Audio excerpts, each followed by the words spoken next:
New South Wales Government is delivering. We are delivering a modern system of local government that meets the state's needs. Local councils that will deliver better value for money, better services and better facilities for the communities across this state. Thank you. I call the member for Balmain.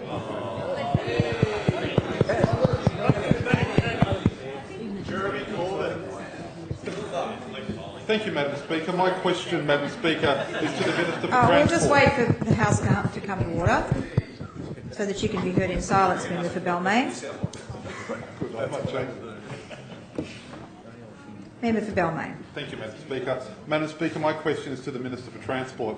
Minister, what will the government do to address the unfair system which currently provides free student travel to and from school on bus, ferry and train, but requires students to pay to use the light rail service? Well, the Minister for Transport. Obviously, a tremendous question from the member for Balmain.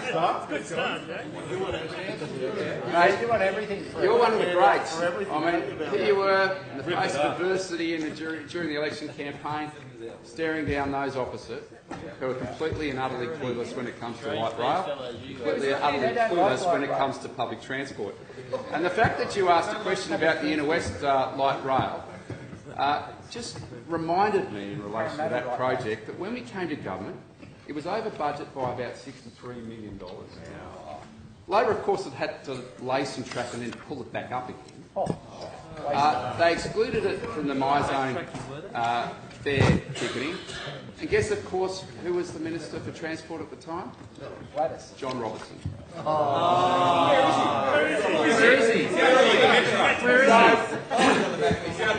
In terms of the specifics around the SSTS, with the advent of numerous light rail projects which are happening across the state, my agency is looking very closely at how we can obviously start to roll it out in terms of light rail. And Inner West, given its enormous success, is part of that consideration. Light rail is something which this state is very excited about, incredibly excited about. I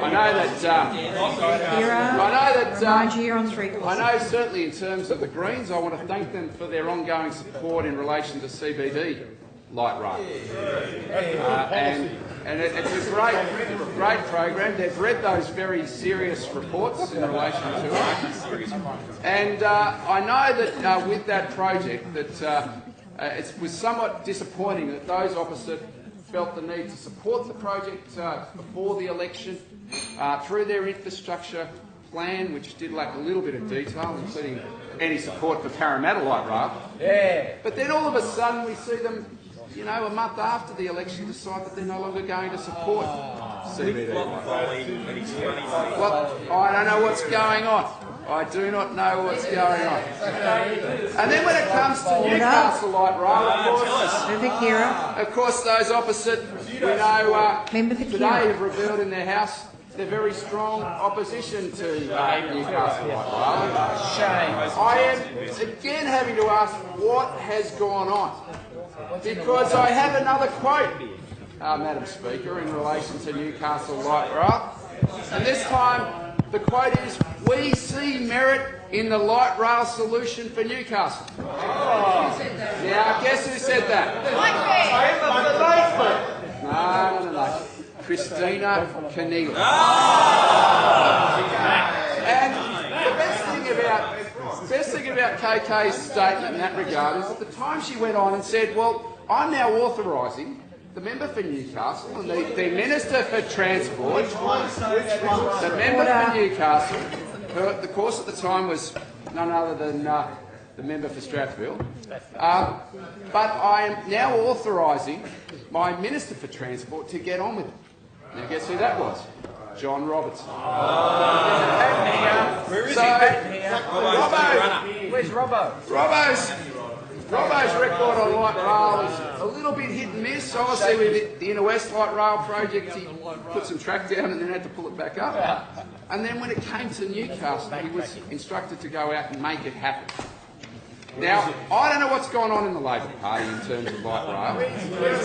But what I do know is that the current leader of the opposition... Actually, he's better placed back there, Madam Speaker. Keep going. It's your current trajectory. Order. Two potty mouths together over there, Madam Speaker. Let me say this. That the Leader of the Opposition's ongoing failure to support public transport in this state is only going to continue to lead the Labor Party into this archaic, neolithical approach to public transport. Now, what I do know amongst those opposite is that we've got the member for Strathfield who's willing to back light rail. Well done, member. We've got the member for Blacktown willing to back light rail. And, you know, the bottom line is this state needs light rail. I thank the member for Balmain for his terrific question. He's the only one who's been able to ask from either the opposition parties or from the Labor Party a sensible question when it comes to public transport.